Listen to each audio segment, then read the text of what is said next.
Are you searching for a deeper understanding of your faith? Inspiring Philosophy is your go-to resource for exploring the rich tapestry of Christian thought.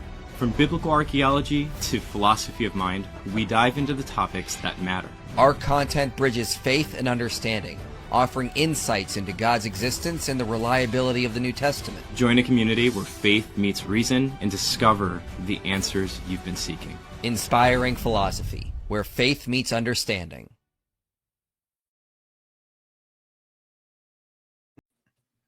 Why are we here today, guys? Why are we doing this with our lives? What is happening to this world? I ask myself that often. Okay, so lately there have been some atheists claiming that Paul may or may not have existed, but he may not even have written any of his letters. And it has taken the atheist internet by storm. And that's why we're here to talk about this. So, welcome, lying scholar Tony Costa and dishonest mixologist Erik Manning. Welcome back. It's a pleasure to be with you, Michael and Erik. Yeah, thanks for having me. I think it's the first time me and Tony have been on a live together. So that's it is. Yeah. So originally, Hopeful Theism, who can't make it, unfortunately, was going to join us and go through some of this stuff. It was his idea to address this, and I was like, yeah, I guess we should address this. So what is happening right now in the internet world with this whole theory? You guys have seen some of the videos I've seen. Erik, what's going on? I mean, Paul clearly doesn't exist. It's obvious. Even if you disagree, then you just have serious cognitive dissonance, bro. Totally. Yeah. No, it's weird. It's a weird theory. It seems like it's a bit strange. This scholar, her name is Nina. Is it Livesey? I don't want to mispronounce her name. I think it's Livesey. Yeah, Livesey. That's right. Wrote like a pretty big monograph. It's $100. It's not cheap to get a hold of. But she's done a few interviews on some different channels. And she says that she seriously doubts the existence of Paul. She doesn't think any of his letters are written by the Apostle Paul. She says that basically we don't see a collection of these letters until the 2nd century, so they're probably dated to the 2nd century. And here's the real kicker: is they're based on the Book of Acts. Like, this fictional Paul was reading Acts apparently, and decided to pen some letters. And she says that she has reasons for it. I'm sure we'll get into it, but it's the mother of all conspiracy theories. But she's a Jesus. She's part of the West Star. Is it West Star Institute? West Star Institute. Yeah. So she's up there with the Jesus Seminar and all this stuff.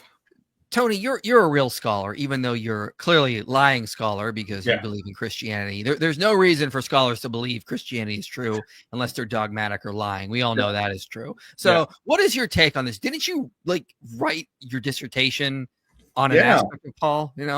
Worshiping the risen Jesus in the Pauline letters. Yeah. It must be filled with lies. Yeah, it must be. Yeah. I mean, all my 10 examiners that I defended the thesis in at Radboud University in the Netherlands, they were certainly convinced that the Apostle Paul was a real historical person.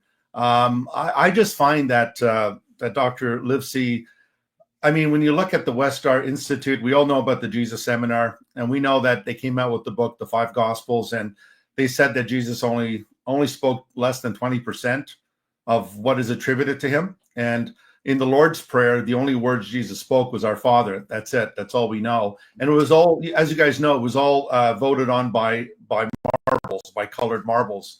And so it's like a gambling version in scholarship. But the idea that Paul doesn't exist. I mean, we've heard of the Christ mythicists who are saying Robert Price, who's also a member of the Jesus Seminar, Jesus didn't exist. He also denies Paul existed.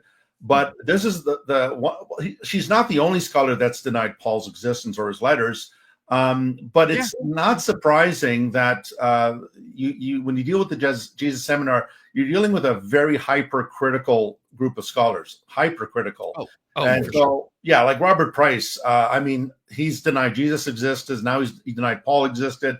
he's probably going to come out with a new book saying he doesn't exist. But the idea that Paul didn't exist is quite preposterous, and the way she goes about doing it is quite humorous, because most liberal critical scholars don't trust the book of Acts. They actually trust the Pauline letters over the book of Acts, and they use the Pauline letters to judge the book of Acts. And she does it the other way around. And she even implies that the Galatians read the book of Acts, because in her interview, when Paul says, you know how I persecuted the church of God, and how would they have known that? Like, Paul couldn't have told them in a previous missionary journey to them when he planted the church, could he?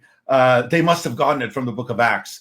So it really is. I mean, you have to shake your head that some scholars are actually talking like this. It is just astonishing to me. If you guys don't believe us, I'm just going to play this clip from the end of the interview we're going to go through. Just hear straight from her mouth. This is what she says about Paul. Right? So I don't know if the historical value is what's the most important thing. In fact, if you say Paul is historical, then I think you've got a problem, because then what happens to this person? Because everything else that succeeds Acts, as we think of it, as apocryphal literature, and Paul shows up in some of that literature. So what would have happened to that person? We have no history. The whole history of anything that might have been historical, nobody has any history of it. It doesn't exist. So it stops. And I don't know that there was a history there. So there's a conceptual problem with that. So you're not sure Paul existed? Right.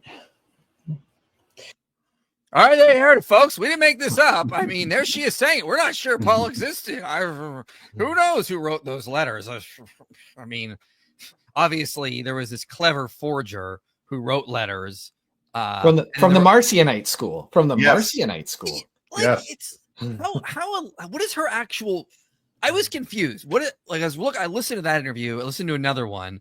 What is her actual theory on when these were written? Why they were written? Who wrote them? Do either of you know? Because just help me out here. Because I was trying to figure it out while I was working out, and I was like, I don't know what she's even trying to argue at this point. Tony, you want me to go first? Yeah, go ahead, Eric. Go ahead. Okay. She thinks that they came possibly. She kind of hedges a little bit.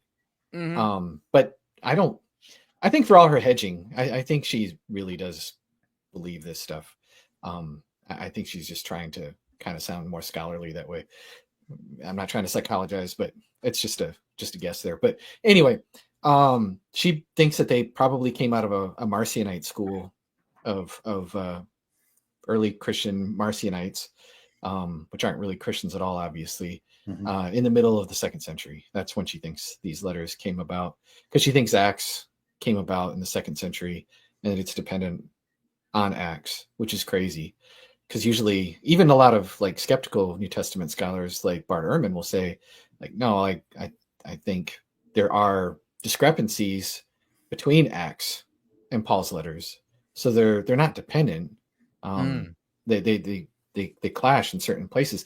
Now, I think Tony and I and you probably would say that we could harmonize in a non-forced way some of these discrepancies, but they're not like you'd smooth the things out if you were looking at Acts and copying. So these come out of like the Marcion school in the 2nd century. Like, then why is like First Clement referring to these letters? Why do we? No. Good question. Because I watched this interview today. She suggests First Clement. Now I understand the dating. You could have. There's questions about First Clement being written in the 1st century, and so whose phone is that? Turn that off. Sorry. This is My wife forgot to shut off the. She just put the do not disturb on. Sorry, guys. Professional channel. Mea culpa. Anyway, just like a lying scholar. So First Clement was written like what at like the end of the 1st century. It's traditionally when it's dated. Now the arguments for that aren't like totally airtight. But this is where it gets wild. Is she floated in this interview I listened to today on the Westar Institute's YouTube channel that like maybe Clement didn't really exist. Yeah. Polycarp probably didn't exist. Ignatius, who also mentions Paul didn't exist. And so you have layers upon layers of these fictional letters that are being written by these Christians of people that apparently just don't exist at all. And so it's like now you're really multiplying a bunch of nobodies. It's Yeah. it's something. You have to think like in the 2nd century, there were some Christians who were so mad that there were just competing schools, I guess, and then they invented Orthodox Christianity. Yeah, even the Marcionite school. I mean, what we know about Marcionite is that he removed the first 2 chapters from the Gospel of Luke because it was too Jewish. You can't have that circumcision stuff in there, and Mary and Joseph going and offering up the turtle doves and so forth. But then again, I mean, if he accepted all of the Pauline letters with some exceptions, I mean, the letter to the Romans, chapters 9 to 11, are very, very central to the idea of the Jews. What happens to the Jews? Why did they reject Jesus? Is there a future redemption for them? And so on. So, I mean, obviously, he forgot to tear those out. Maybe he did. But why would he truncate the Gospel of Luke if the Gospel of Luke didn't exist for him to truncate and to edit? And so it presupposes Luke was already there and the book of Acts was already in the possession of the church. So again, I don't know why she's going to the Marcionite school, because the New Testament did not go towards the Marcionite position. I mean, the New Testament canon is very clearly derived, the background, of course, the fountainhead being the Jewishness of Jesus and the Old Testament, Marcion throughout the Old Testament, right? It was the work of the demiurge. Yahweh, that evil demon, he's not the true God. He was the demiurge. So it just, I think you made a good point there that, it violates Occam's razor, right? They're multiplying causes here when really there is a simple cause to all of this. And it's not Dr. Livesey's thesis at all. Well, and the other thing too, just real quick, it seems like I think she will grant that Irenaeus is a real person. So who did Irenaeus said that he saw? He said that he saw Polycarp, and Irenaeus also accuses Marcionite of just cutting apart the Gospel of Luke, like you said, Tony, but that he shortened epistles of Paul, probably because there was Jewish elements in them. Mm-hmm. He cuts out the pastoral epistles because there's Jewish elements in those, like Timothy being the son of a Jewish woman and having a Jewish grandmother and all that other kind of stuff, and reading the scriptures, which would presumably be the Old Testament since he was a child. You also have Tertullian, who accuses Marcion of mutilating Paul's letters and omitting some entirely, which means that the church already had a larger unedited Pauline collection. And so so we have dumb Marcionite Christians writing documents that accidentally lead to Orthodox Christianity.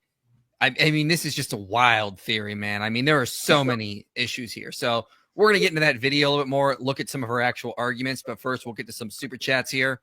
How do you guys deal with myth vision in relation to Old Testament figures, Abraham, Moses, Joshua? What would it mean for Christianity if they did not exist? Yeah, see videos I have out there like Biblical Archaeology, Abraham, Exodus Rediscovered, Conquest. The recent video I just put out, the Torah is older than you think. I got a lot of good evidence to support the reliability of these documents, and therefore would also circumstantially help attest to these figures being real. Yeah, I would also recommend Mike Kenneth Kitchen's Ancient Orient and Old Testament, which is an excellent book where he argues for the historicity of the patriarchs and Moses and Joshua and so forth. So what would it mean? Well, we'd be in trouble because Abraham is a forefather of Jesus Christ. He's in the genealogy, and also Christians are children of Abraham, sons of Abraham by faith in Christ. So there would be a problem there. Jesus certainly believed they existed, and he spoke of them. Rokid says even Richard Carrier would be rolling his eyes. Sir, you don't even know the half of it. Richard Carrier actually wrote on this last year. So he wrote an article in February of 2024, and he talks about it. So he talks about Livesey stuff here. So this is, and he says, this is my field. So I do have an expert opinion to voice in this matter. And it is not what one might expect. I'm not convinced. In fact, I'm not even remotely persuaded. So he is rolling his eyes. And it's really sad when we got to go to like Richard Carrier to refute this. Like that's the world. That's the boat we're in right now. We're using Richard Carrier.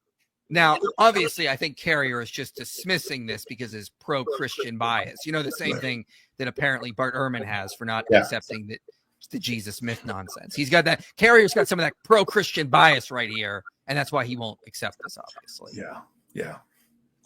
Yeah. Another reason, guys, I think the pastoral epistles were rejected by Marcion is Paul takes potshots at Gnosticism. He talks about knowledge falsely so called.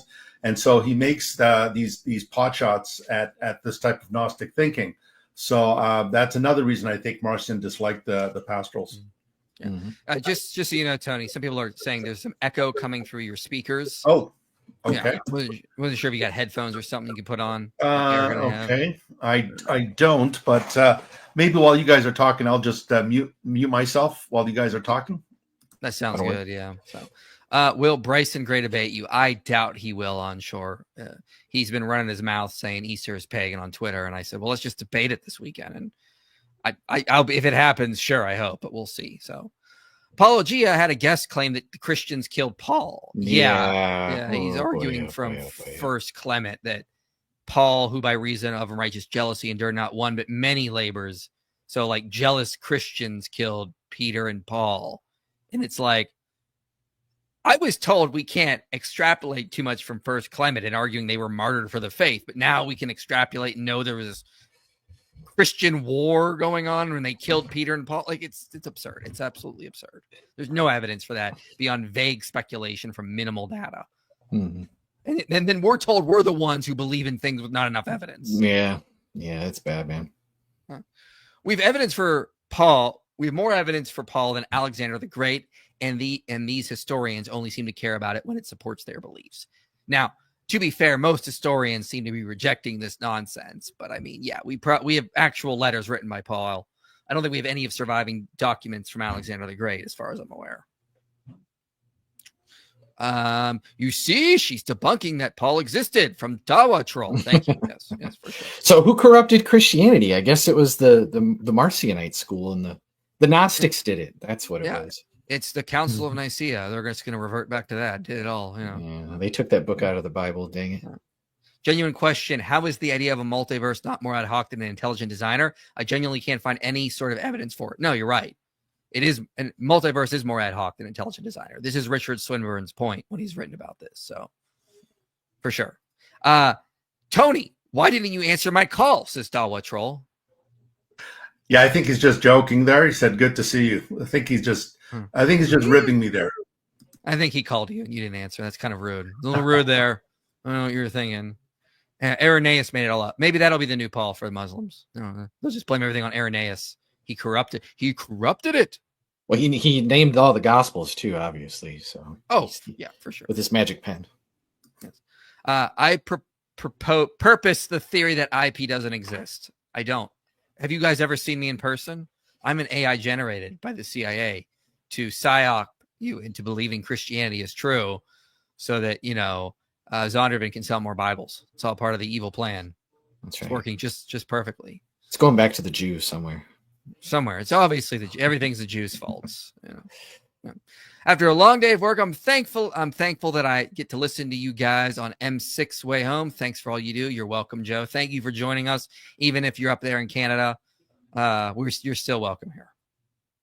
If you believe in post-mortem salvation, how do you reconcile that with the verse of the parable about the rich man that talks about the great chasm where no one from here nor there may cross over? Yeah, it's a Jesus thing.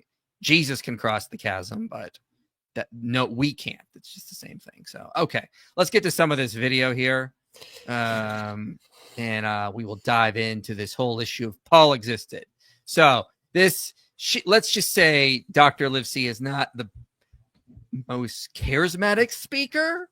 So we'll stop it to add some commentary, make it a little more exciting. But I mean, don't fall asleep while they're talking.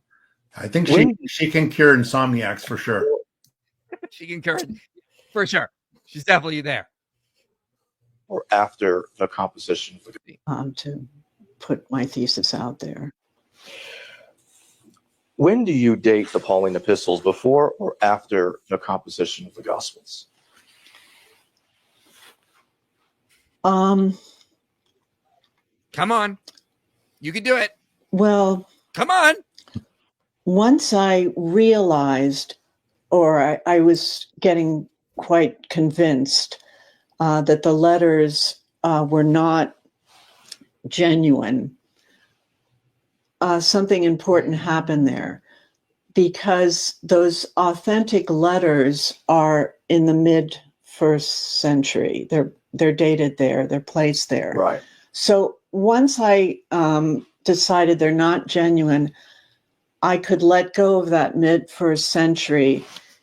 And it was an easy move to make, I'll tell you, because in fact, there was a line in the book, and I think I removed it. There was nothing that held me to saying these letters absolutely need to be in the mid first century. Nothing held me there. The way that the Real quick. Tony Costa. Are there any reasons to date Paul to the mid first century that you can think of that might, I don't know, be relevant here? No. I mean, Paul's clearly I mean, most New Testament scholars, liberal scholars, would say Paul's letters came first.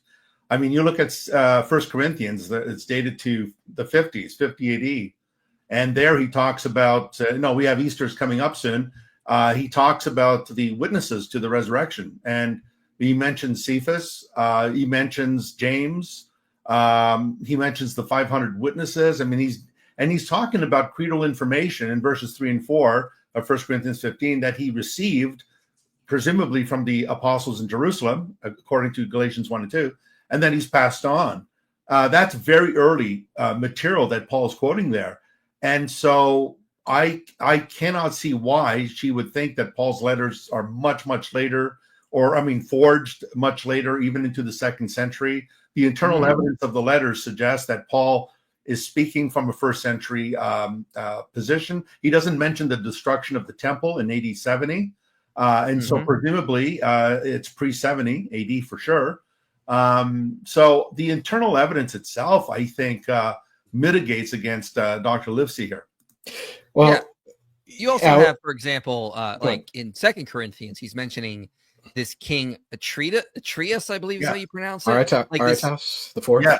Yeah, someone, I forget how to pronounce it. Yeah, so I mean, like this minor figure from just like that time period in the 30s that no one would have cared about, like writing much later, because he was a minor figure that really only made his mark in the 30s and then disappears from history. Like that would have been more relevant when Paul was writing. Why would someone in the 2nd century feel the need to bring that up? Like these little things like just suggest mid 2nd century. But go ahead, Erik. Well, yeah, I was actually going to bring up the same thing. He was the king in Nabatea. He only briefly controlled Damascus around 37 to 39. Normally the Romans controlled Damascus. And so this places Paul escape in a really narrow window that perfectly fits the timeline of his early ministry. A 2nd century writer, you would think, wouldn't know this historical blip. But in another interview that I listened to from her today, she just kind of was like, she just hand waves that. Is it like the fake Paul in the 2nd century like had access to Google or something? And so like it was weird. It was really weird. There's also the whole thing with Gallio being the person in Corinth that we see in Acts 15 or Acts 18, excuse me. And he was only there from 51 to like 52, like spring to spring or something like that. He was only there for a short year. And so we see from Acts that a lot of people will date the epistles of 1 Corinthians to that because of that reason. She just hand waves that one too, as if like that's just common knowledge that people in the 2nd century just would have, I guess they just, go down to the library, use the Dewey Decimal System or something and pull out a bound book and just look that stuff up, because that's how that stuff works apparently. But yeah, it's weird how she just kind of hand waves that away and just magics it away in order for her to get her theory to work. Like she just is completely unfazed by that kind of stuff. Yeah, they also don't quote the Gospels, which kind of would have been very, very important, or Acts, if they were writing, like after, like it. We see the Gospels in Acts come up a lot in Christian writings after they're on the scene. Yeah. They're not in Paul's letters, at least not in any sort of written form. But I mean, like, there's just a lot of good reasons to date Paul's epistles to the mid-1st century. I can't even understand where she's coming from. Going back real quick to King Aretas, this is what Paul says in 2 Corinthians, that they were the ones that plotted against him. But if you read Acts, it says it's the Jews. And so again, that shows she's saying that this is all being copied from reading the book of Acts and like creating this fictional Paul making stuff up. And it's not hard to harmonize, like maybe the Jews instigated the whole thing with King Aretas and they kind of worked together. An enemy of my enemy is my friend kind of thing. But if like he was copying Acts, why not just say like it was the Jews?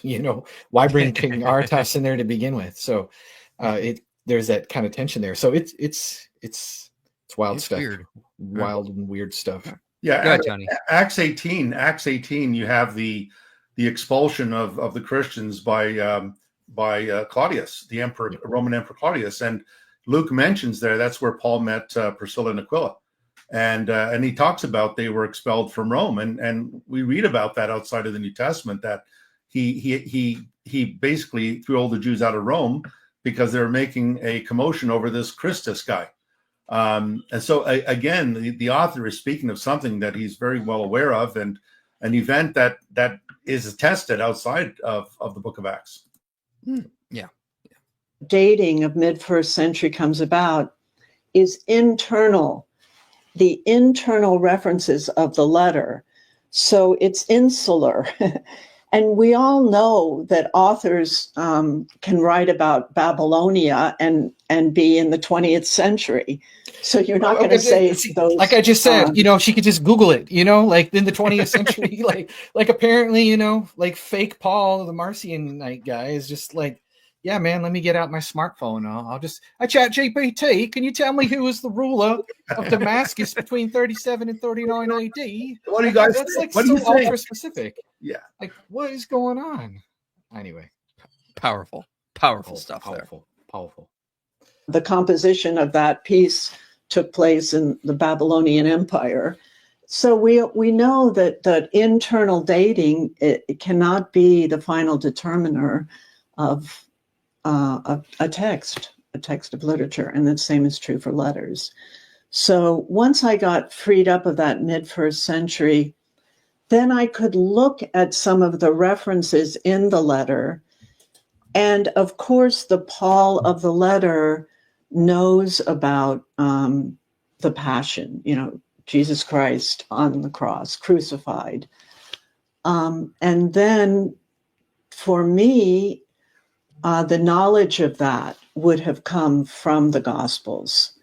So what that made me say or think, and I still do think, the letters come after the Gospels. Okay. All right. That's what you said.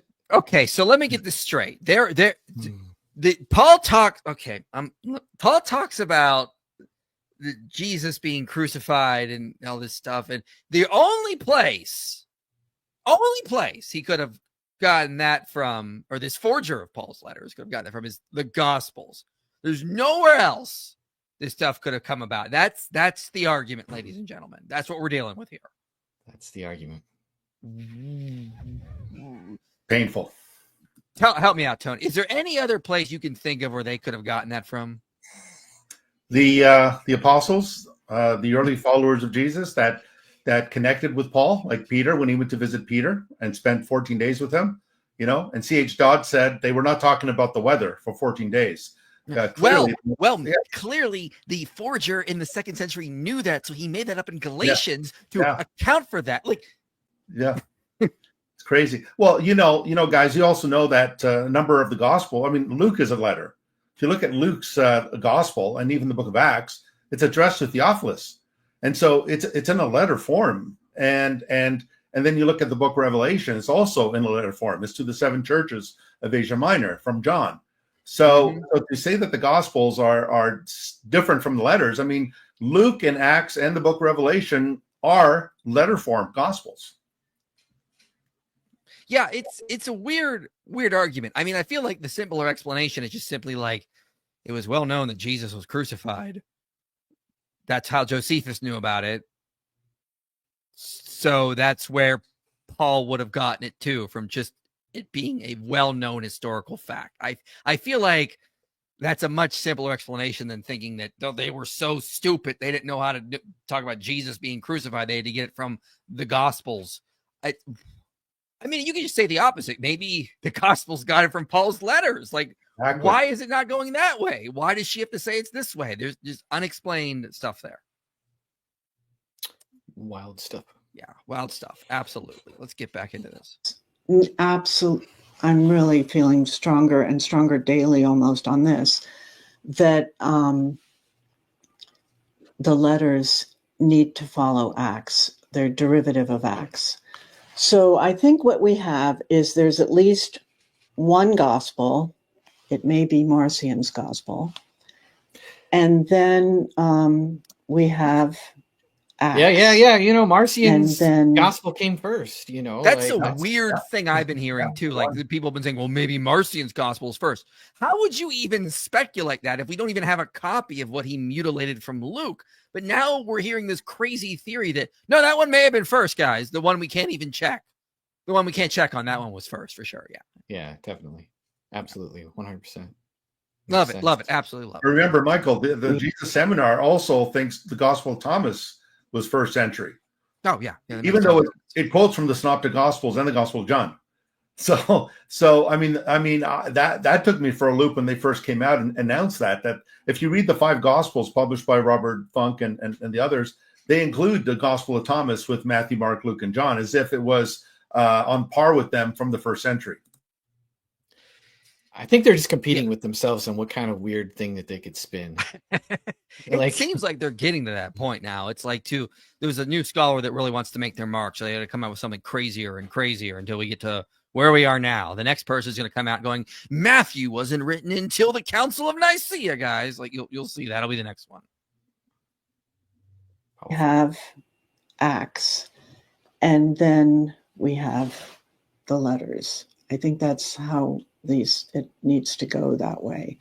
So why we've known for a long time, at least in some circles, that Acts and the letters seem to know each other. Yeah. But of course, the scholarship, because of this authentic letter paradigm and the letters being early, it had to be that Acts, in that scholarship that shows that Acts and the letters know each other, it always had to be that Acts knew of the letters, but it never fessed up that it knew of the letters.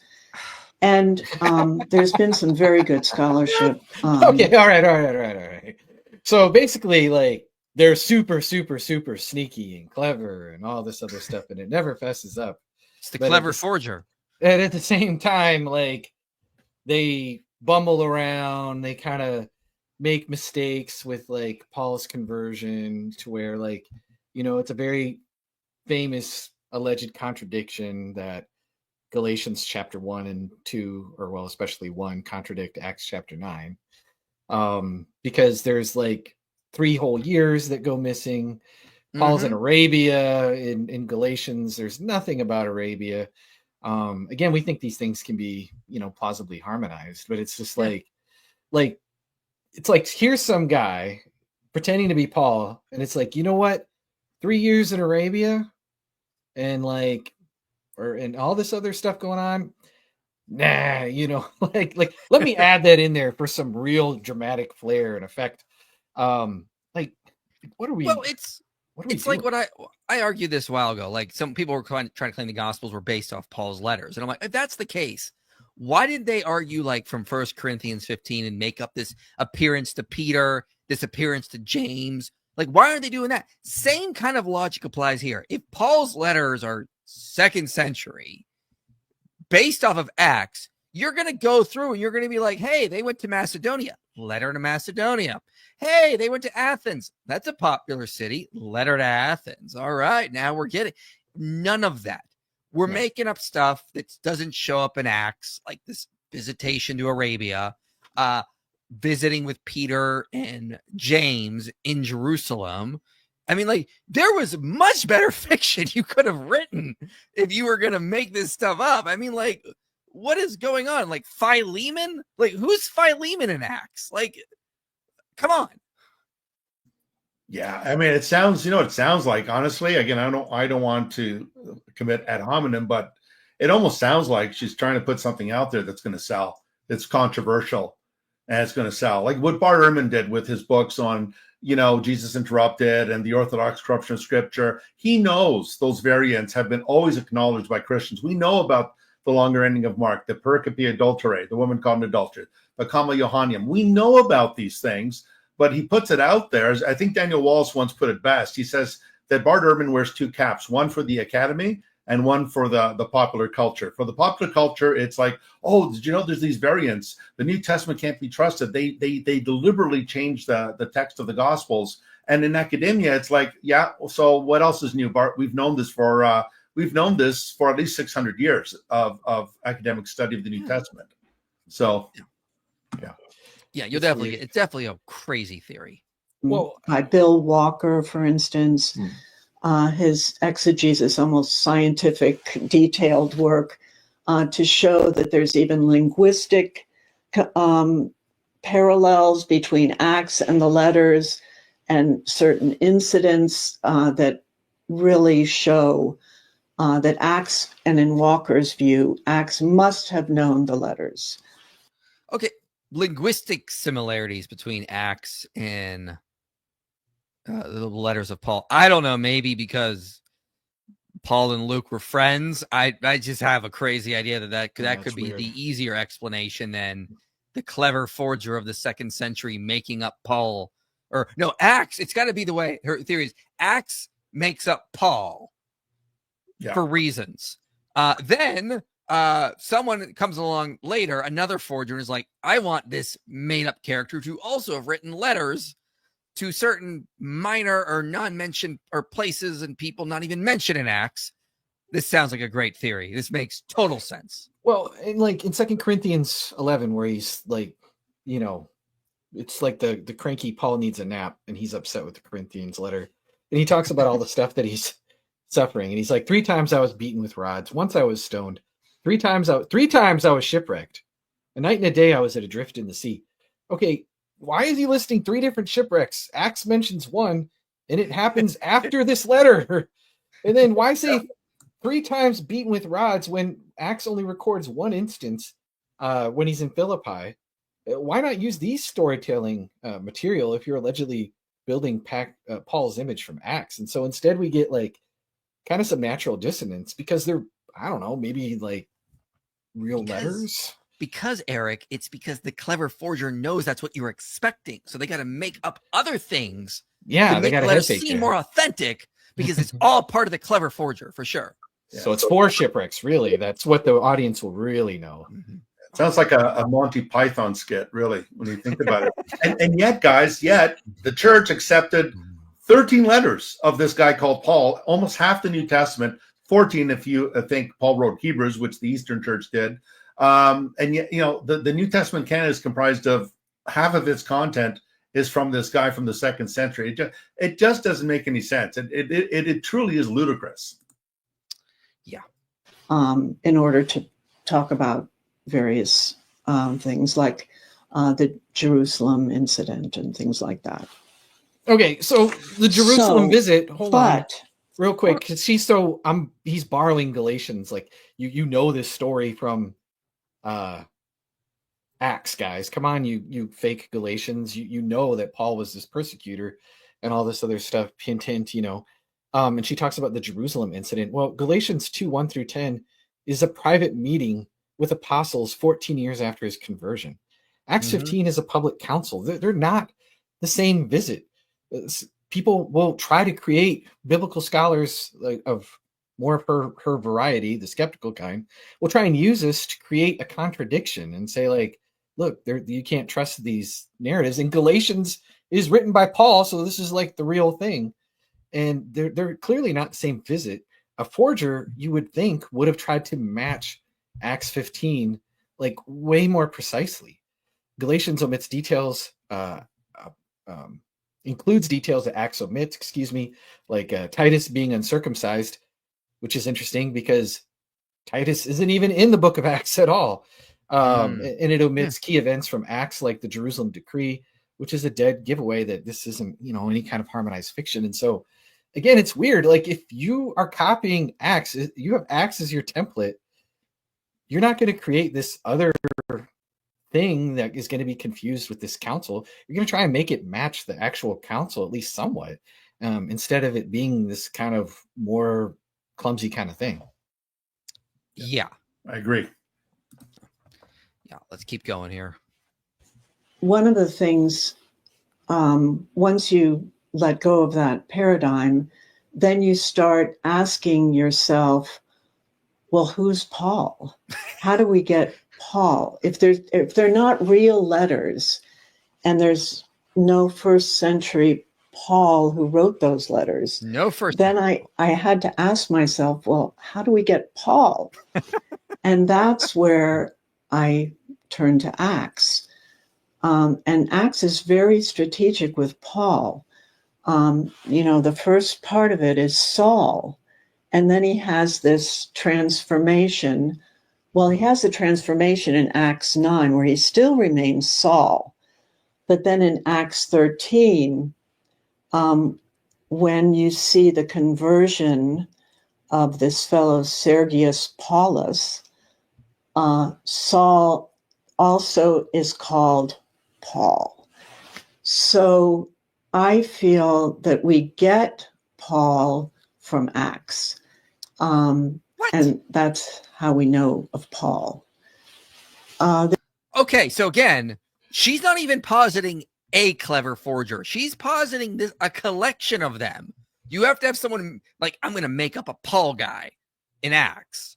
Then I'm going to have another clever forger make up letters for him. I mean, this is just the very definition of violating Occam's razor.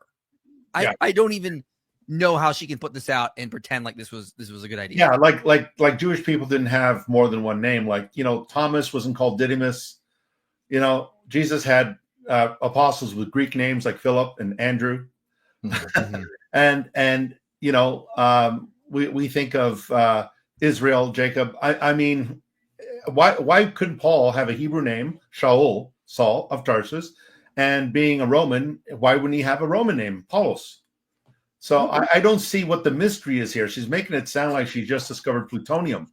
Yeah, like it's like a spiritual thing, that they switch from Saul to Paul. Like, it has this deep, profound kind of thing because he meets with Sergius Paulus, who's a real person, by the way, and we have inscriptions of him. But I mean, you have lesser known, obscure people even in Acts. Like, you have Joseph, who's called Barsabbas, who's also called Justus. It's a triple name, and he's a candidate to replace Judas Iscariot. Like, what's the deep theological, spiritual meaning there? Silas and Silvanus, in between Paul's letters and Acts, Bar Jesus and Elymas, Simeon, also called Niger, and on and on. Yeah, well, on that, I mean, like, I thought like maybe she was saying like Acts, like I couldn't tell if she said it or not. Like, Acts has Paul's name changed from Saul to Paul. But that's a big misconception I even hear Christians put out. It's not true that Paul is just Saul's like non-Jewish name. Like, it was a common thing for Jews to have two names, like the Jewish name and then their Greco-Roman name. And that's so Saul was still Paul throughout his life. He just wrote, because he's writing in Greek to Gentile churches, he just used his Greco-Roman name. So, yeah. But I couldn't tell if she was trying to say that or not. That must be why he says that he's of the tribe of Benjamin, you guys. Dang, that Philippians writer is so freaking clever. Wow. Sure, that's all. Yeah. I thought that came from the school of Marcion, though. I don't even, man, this is something. I can't keep up. Nope, can't keep up. There's one other thing that I think works in alongside that notion of Paul coming from Acts is Paul in the letters is very much Apostle Paul. How do we get Apostle Paul? This is one of her arguments. Why, you might ask, why would Paul call himself an apostle? And very intentional in Galatians. And as you know, I've worked a lot on Galatians. Have you? So why call yourself Apostle Paul if the whole idea of an apostleship is not known? And in the older paradigm, the 7 authentic letters, early, preceding Acts, preceding even Gospels, because now we're putting the Gospels a little bit later too. So Acts the letters are supposedly the very first instances of New Testament texts. Well, why would someone call themselves an apostle and I think that apostle has a theological overtones. It's not just a messenger, because there is a word apostle that just means a messenger, and it had an association with shipbuilding. But these letters aren't about shipbuilding. It's very theological in the opening. So why call yourself an apostle if there's no apostle even known? Why would I want to say I'm an apostle? Mm-hmm. You see what I mean? So is she trolling? Sounds like it. Like, why would she? I don't know. Maybe because there were apostles, and just because the Gospels weren't written yet, that was a common name for people sent out from the church. I don't know.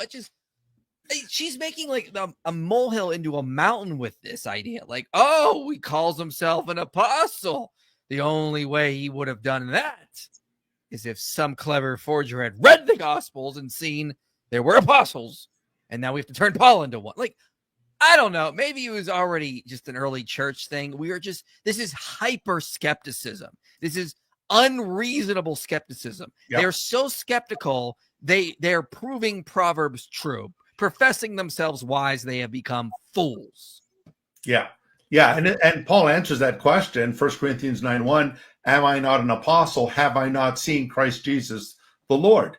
He claims he's an apostle because he was a witness to the risen Christ. The risen Christ appeared to him and appointed him as an apostle. In fact, in the book of Acts, the apostles, even when Matthias was chosen, Acts 1, it had to be someone who knew Jesus and who saw Jesus as well after his death and his resurrection. So Paul himself tells us that Christ appeared to him, and he places that appearance in the lineage of the appearance to Peter, to James and the apostles, the 12, and so on. Yeah. Let's keep going a little bit more. I might skip ahead. This stuff is, wow. It'll put you to sleep if you just listen to this. So that's another reason why I think you need a gospel with 12 apostles, but it's in Acts where the apostles really come alive and they carry things forward. And right. So, and I think the letters are in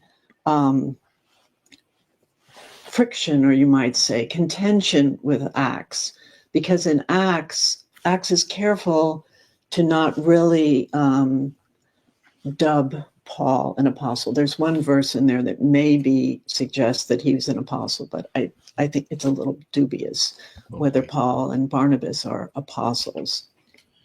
Okay, this is what, Eric, you were talking about earlier, this hand waving stuff. Like it's Acts 14:14, I believe it is. Yeah. Paul and Barnabas are called apostles. Yeah, Acts 14:14. But when the apostles Barnabas and Paul heard of it, I mean, like, okay, like, why is that dubious?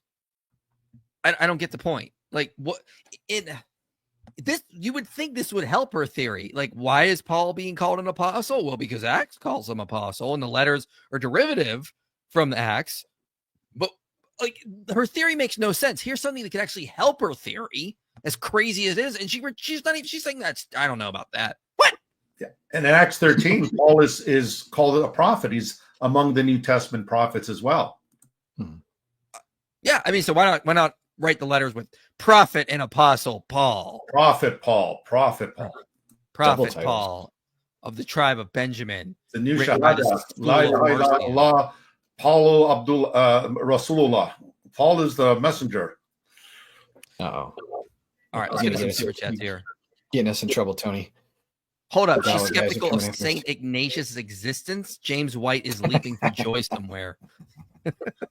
Wait, is she? Because I wasn't sure. Are you sure? Like she's just floating that. It feels like it's iffy. She did, but as you see, she like throughout the whole interview, like the interviewer had to finally corner her, and she keeps kind of being like, well, yes, Paul doesn't really exist, but she won't up and say it until he like corners her, and she's like, uh-huh.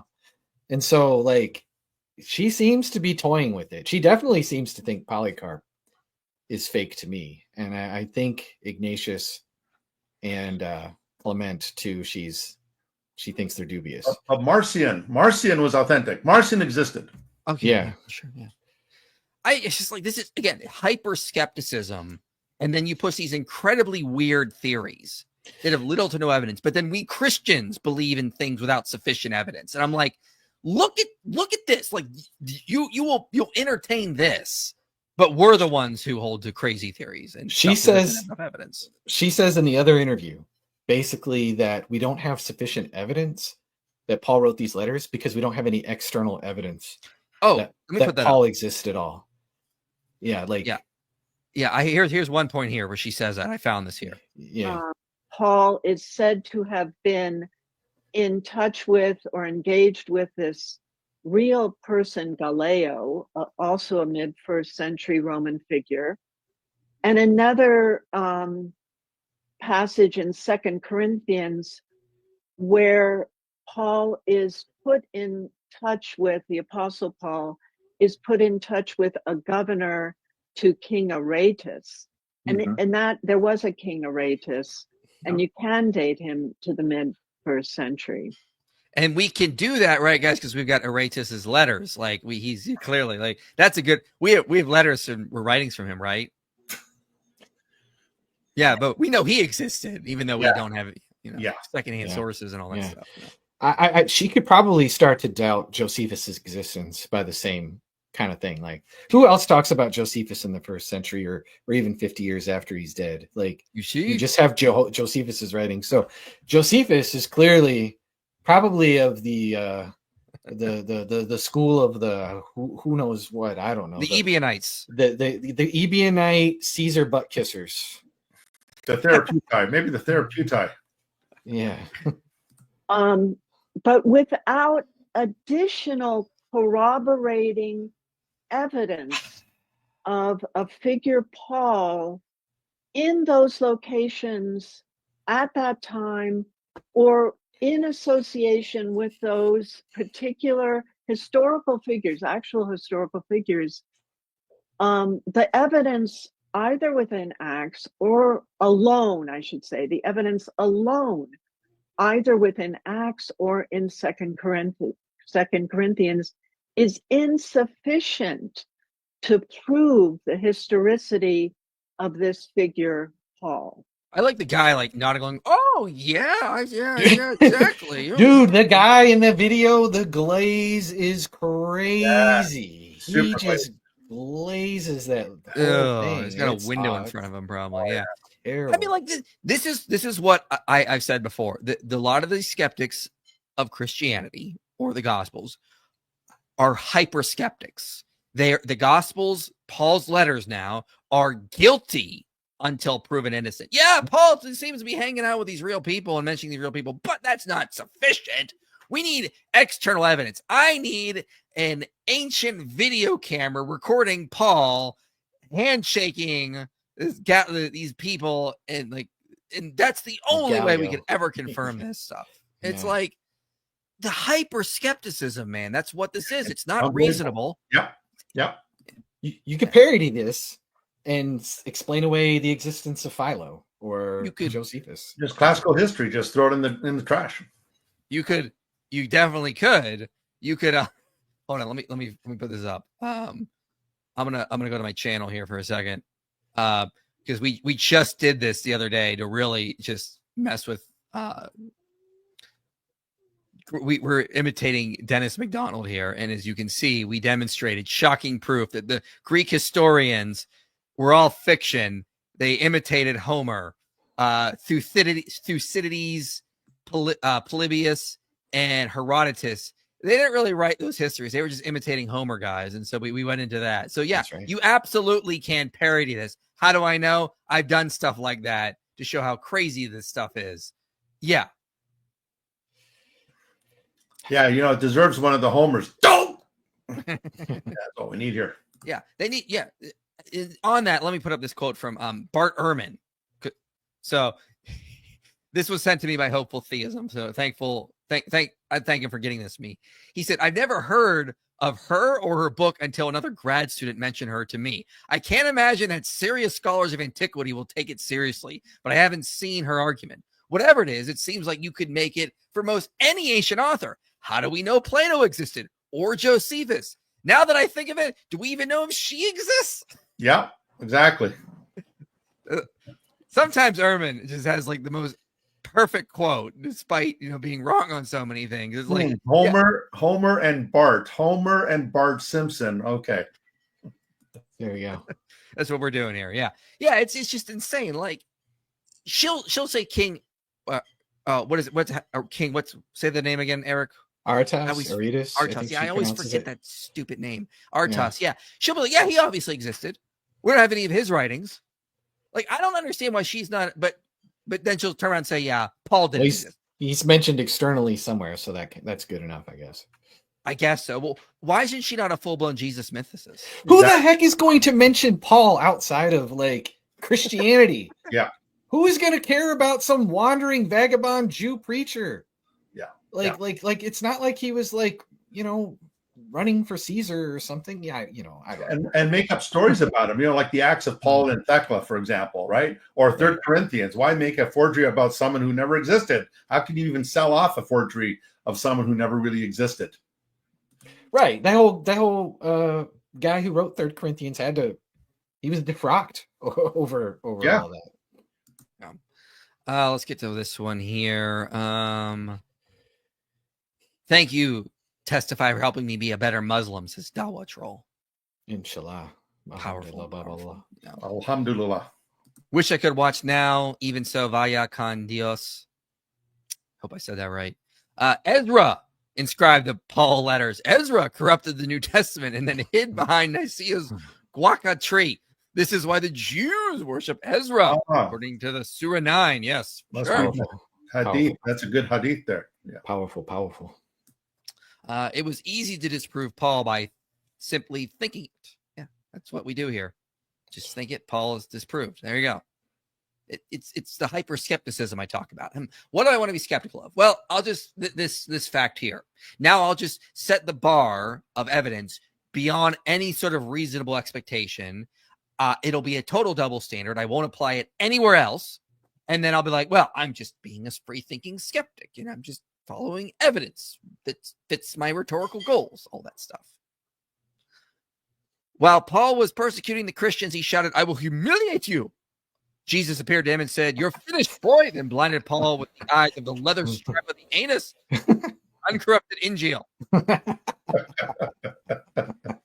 Yes, then he got a hotel marriage. What's funny is I've read some hadiths that are almost on they're that close, yeah. Almost as crazy as this. Like, they're like Mad Libs or something. They're just wild. Oh, sure. Paul's silence on temple argument from silence. Yeah, that's another thing. Like, why would Paul need to mention the temple of Jerusalem to Gentiles in Corinth or Thessalonica? Like, they by the way, guys, just want to remind you there's a temple there because in 2,000 years people are going to doubt I existed. So I have to say something to assure. There's no reason for this. You could take like the stream I did with Daryl Bach on Friday, and someone could be like, if this guy really believed in the Hebrew Bible, why did he bring it up? Why did they only talk about the New Testament? Well, it wasn't the topic. We were talking about Gospel of Mark mostly. So we're going to talk about that. Like, Paul in the same matter is talking about things specific. There's no reason for him to bring up random things that aren't going to be relevant. Next crazy theory. Jesus was actually Constantine. Yes. Wow. Yeah. That's absolutely. Paul was Constantine. Paul was Constantine. Maybe he was Constantinus. Maybe he was the son of Constantine. Oh, could be both. Yeah. Could be both. Sure. So. Jonathan says, Michael, Christians are suffering. My Pakistani friend faces deportation to an Islamic regime. A man was sent to El Salvador without due process. We must stand up for the sojourn and denounce Trump. My response to that is simply, I am a Christian evangelist and apologist. I focus on getting the gospel out. Render to Caesar the things that are Caesar's, and render to God the things that are God. I'm not going to get political here. Jesus said to pay taxes to a man who was doing all sorts of incredibly horrible things. I don't think Trump is perfect. I think he's done some bad things. I think he's done some okay things. We don't get political here at the end of the day. Our job is to spread the gospel, and that will triumph if we focus on that and not turn Christianity into a political wing of the right or the left. So I completely reject this. Sure, bad things are going to happen in this world. The way you answer that is with the gospel, not taking a political side, because that's just using the weapons of Satan to try to defeat Satan.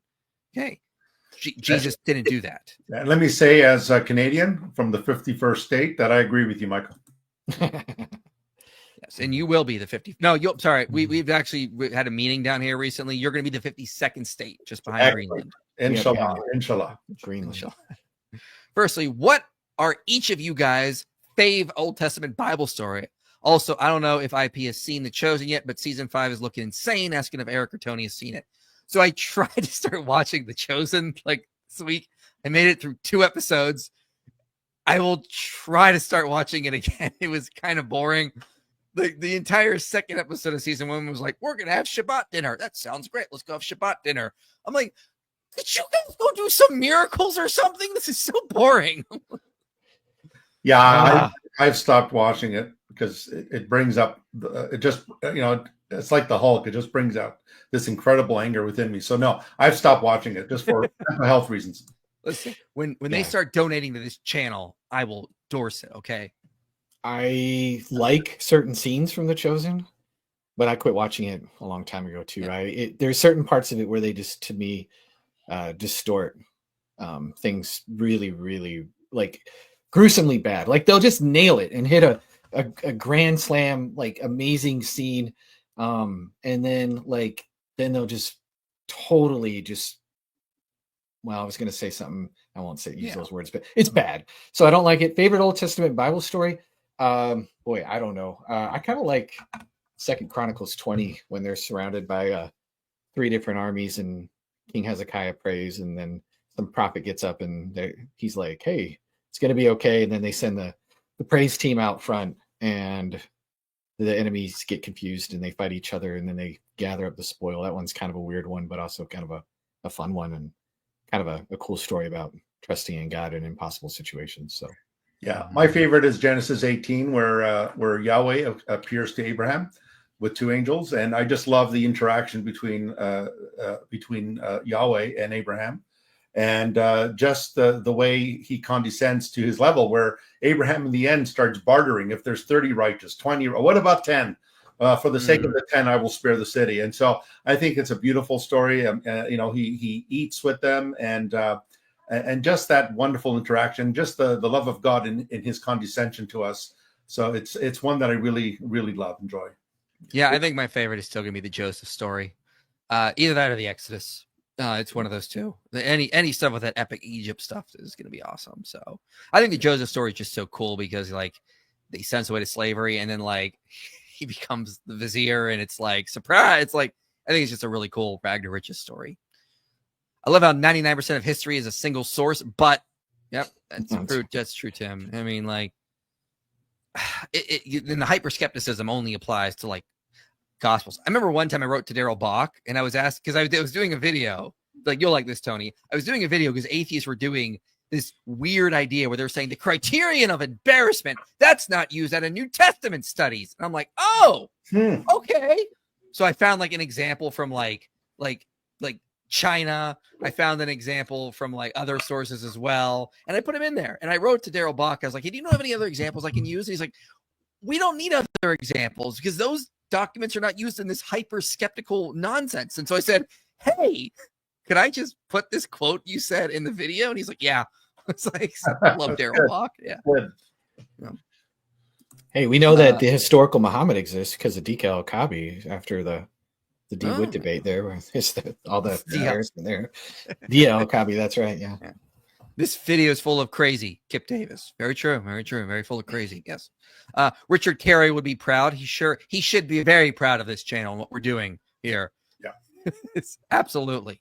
So, all right, let me put back up the video of this nonsense, and we'll keep trugging along. There's something she did say, I think, after the 20-minute mark I wanted to get to, but we'll see. So Well, it would seem like one way or another that Can somebody please donate to History Valley so he can buy a freaking comb? I was just going to say that, and maybe shave, his neck or something. I'm sorry. He's a really nice guy from what I've seen. No, he's But a nice man, this was so distracting. I was like, I had to play some of his sections over again because I was like, wait, I was just focusing on the hair. I need to go back. So yeah. I think you make an interesting point there, because regardless of acts, like, okay, in that one little instance it does, but it doesn't accentuate the point too much.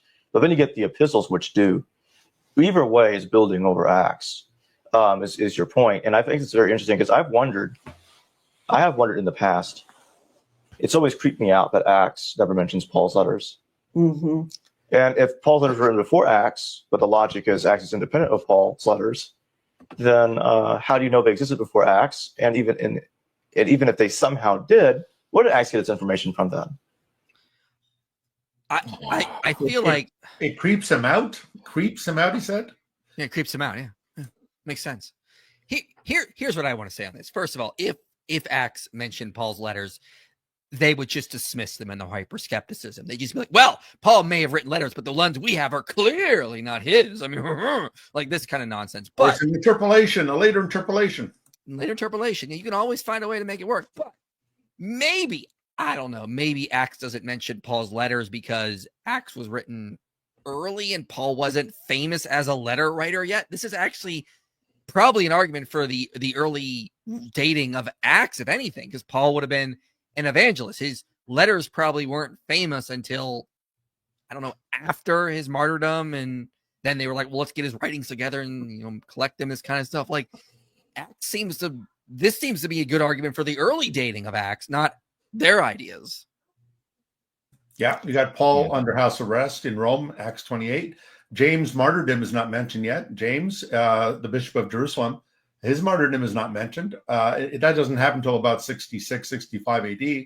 And presumably Paul was already dead by then. And certainly Luke mentions the death of James, the son of Zebedee, Acts 12, that Herod had him beheaded. There's no way that Luke would have left the martyrdom of James the Just or the Bishop of Jerusalem. There's no way he would have neglected to mention that event in the history of the church. Yeah, for sure. Do you want to say something, Erik? Oh, I was just saying this is a whopper of an argument from silence, but I think that's pretty obvious. Well, when you're in hyper skepticism land, anything flies. Anything's possible. Mhm. They hypothesize, as those that believe that will hypothesize different sources or oral tradition, a convenient oral tradition. Exactly. How convenient. Oh, sorry, I hit the wrong button. But yeah, like convenient oral tradition. What do you mean? Like that? Yeah, there are convenient oral traditions because there are oral traditions. I don't understand like how that's a problem. Yeah. Hold on, I gotta go back because somehow I hit the wrong button and it won't let me go back because it's stupid. Man, all right, I'll just do this YouTube. I gotta type the YouTube and I'll just. I don't know why it wouldn't let me go back. That's so weird. Paul never existed. Okay, well, that's dumb. All right, I'm sorry about that. I don't know why it did that to me. What kind of a cut rate production is Exactly. this? Seriously, what is up with this? I don't even get it. Maybe they took it down. Oh, there it is. Okay. I'm like, well, can you be sure about that tradition? I know. I've seen that so much. It's the fallback. The other Well, I mean, like, how oral traditions existed. I mean, like, that was the main mode of communication. Like, why is it a fallback? Well, according to her, it's because there's this other thing, this genre of fake letters, like the fake letters of Seneca. And it's just like this thing that people do. They write fake letters to give instruction. because Other apparently thing, somebody needed to create a letter to send to some fake Corinthians to tell people to stop doing their stepmom or stop getting drunk at communion. Like what? I don't know. It's the weird. other thing is epistolary scholarship again, and I go back to Rosenmeyer, because in my own mind, I played around with this notion, which is first, Acts or the letters. But in epistolary scholarship, you need to have the character developed first before you have the letters attributed to the character. And that's repeated in pseudonymous letter. This, ladies and gentlemen, is called circular reasoning. Well, we know Paul didn't exist, so then therefore they had to make up a character so that they could attribute letters to him. Why? Because we know Paul didn't exist. Like, Circular. if you're assuming that Paul didn't exist, then yeah, that's what you would do. But you're assuming the conclusion.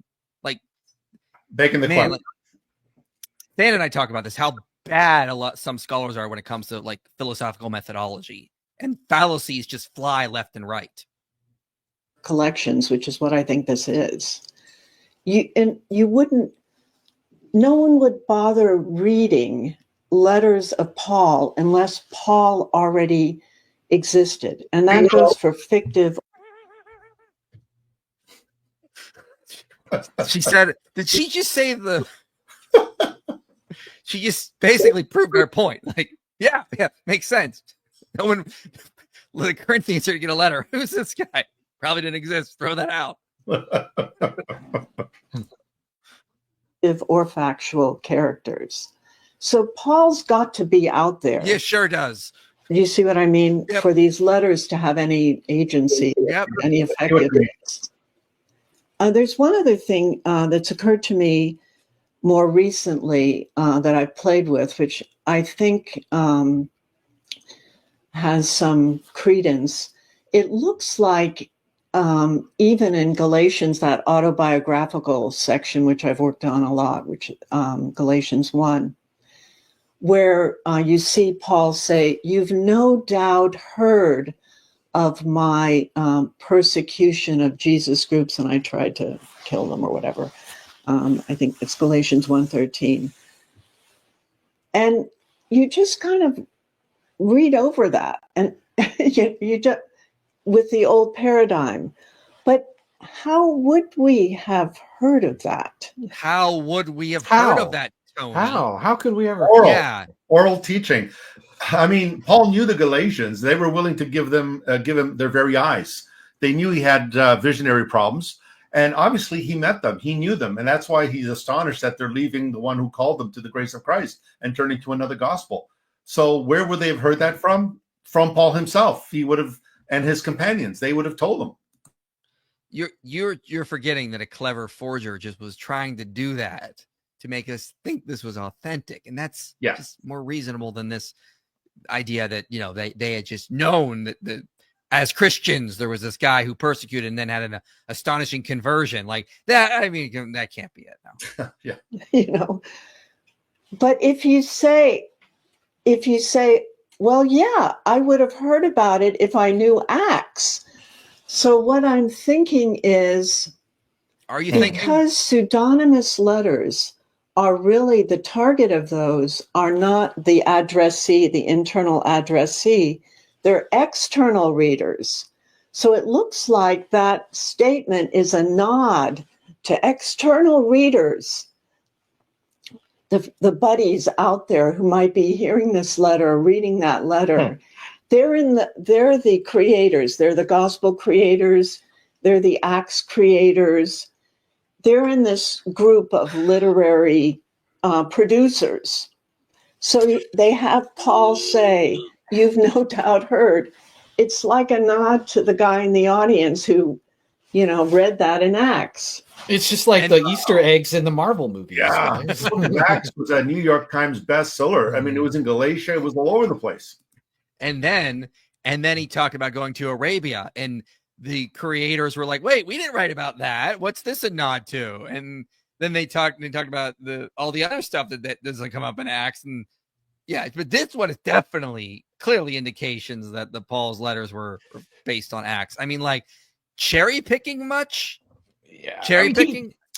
could you imagine these letters that are all like these letter writers? They're in like this spin room together, and they're like, "What are we going to write about this time?" And it's like, I know. We'll send a letter to Corinth and tell some guy to quit diddling his stepmom because that's really messed up, guys. And then wait. We'll put it in 2 Corinthians 2. Like we'll say, okay, we delivered him over to Satan and all that other stuff, but the punishment is enough. You guys got to forgive him now.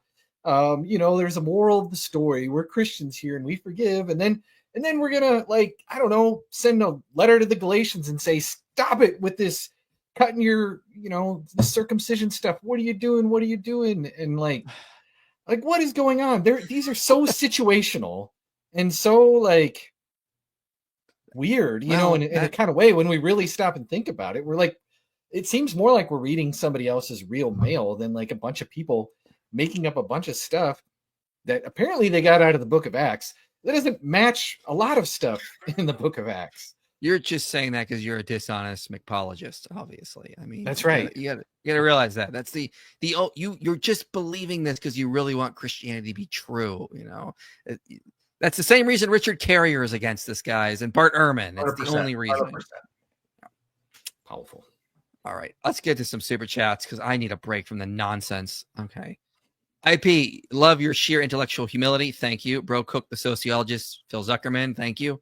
Thanks to your videos, I changed my worldview to theistic evolution with an ancient Near Eastern context of Genesis. Very much appreciate that. Thank you. Sir, you are based. Appreciate it. Very, you're too kind, Alex. You're too kind. Loaves of Bread says, is apostle related to apostate? Most of History Valley is going really far with theories. John Revelation could be different authors. Goes crazier. Yeah, is apostle related to apostate in Greek, Tony? No. Okay. I mean, the apo preposition means from. So apostolos is one who is sent forth, and apostate is one who falls from standing. So stasis, a standing, apo, a falling from standing.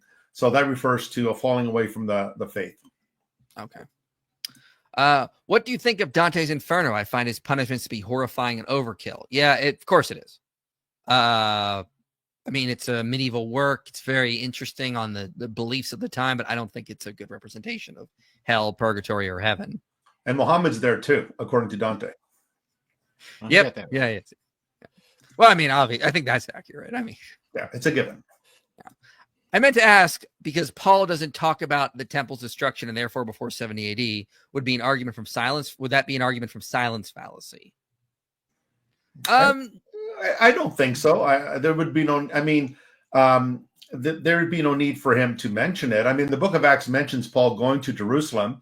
He does make a Nazirite vow and shaves his head and offers up sacrifice to show the Jews that he's a loyal Jew. And James suggests that he do this. I mean, the Book of Acts clearly presupposes the temple's still standing. Why else would Paul go there and do the Nazirite vow?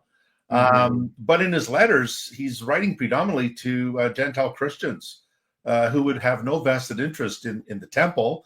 For Paul, it's I want to know nothing among you but Christ and him crucified.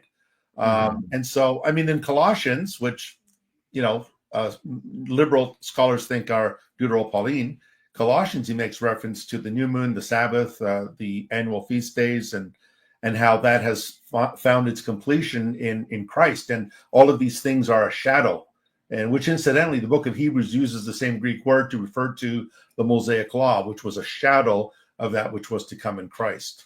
Yeah. Clearly the writer of those letters read Acts 20 something or other, where he's doing these things and they're like, let's make Paul this really like, we don't have to follow the Moses' law thing. I mean, you're creating attention. Again, these are things that can be resolved, but like, how is a fake Paul getting that from reading Acts letters? It's bizarre. I don't know. Testifying Tony, Quran has Gnostic sources in the text? Yes, it does. It does quote from the Infancy Gospel of Thomas, where Jesus speaks from the cradle.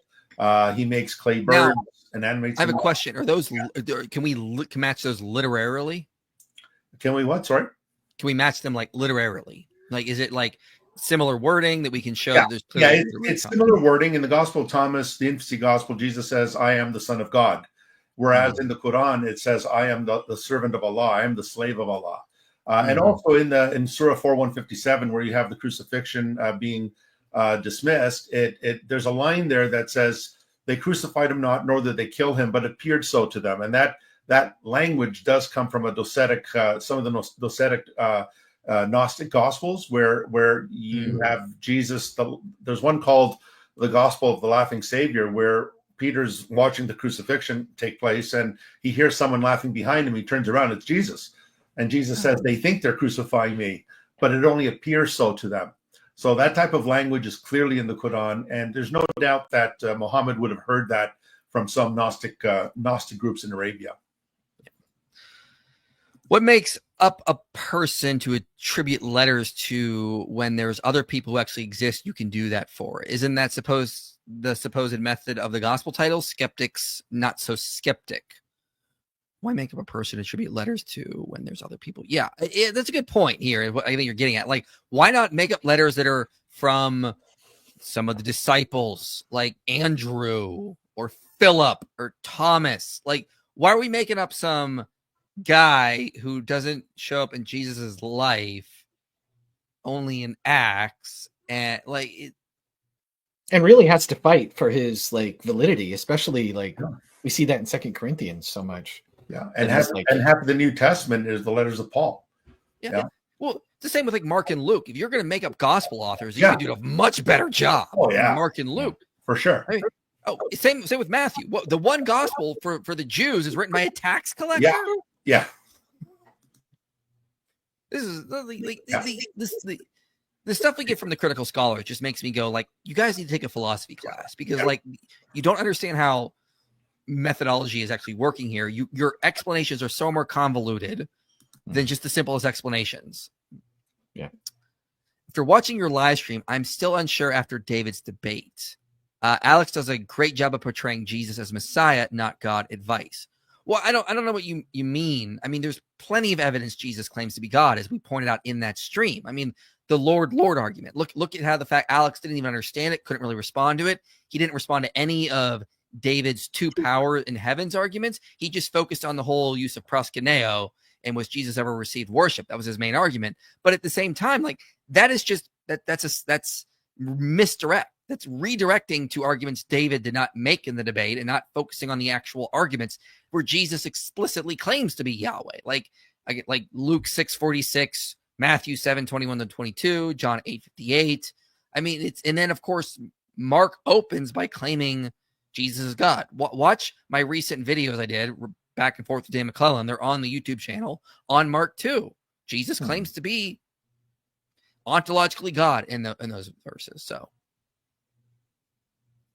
she would dismiss oral tradition if she were talking about. She wouldn't dismiss oral tradition if she were talking about primitive cultures. Yeah, but I mean, like the first century Jews were primarily an oral culture.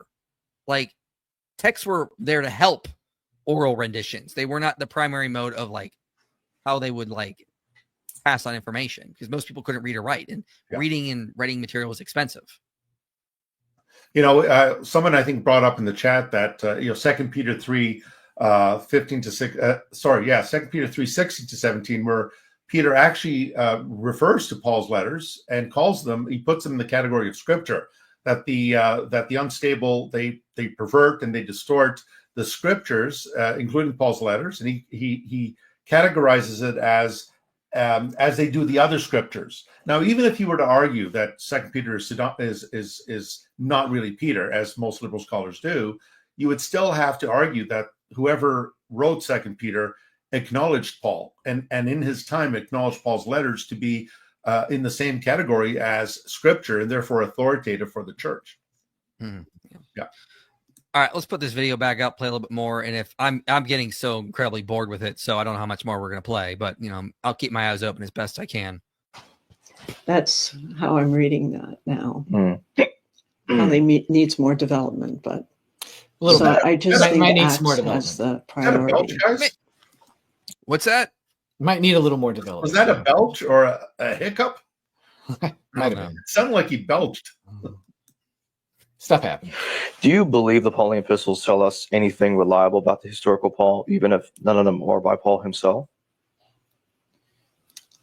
Well, I've kind of indirectly answered that. Yeah, that's true. And the thing about Acts, and there's been some work done on this, where Acts plays around with names.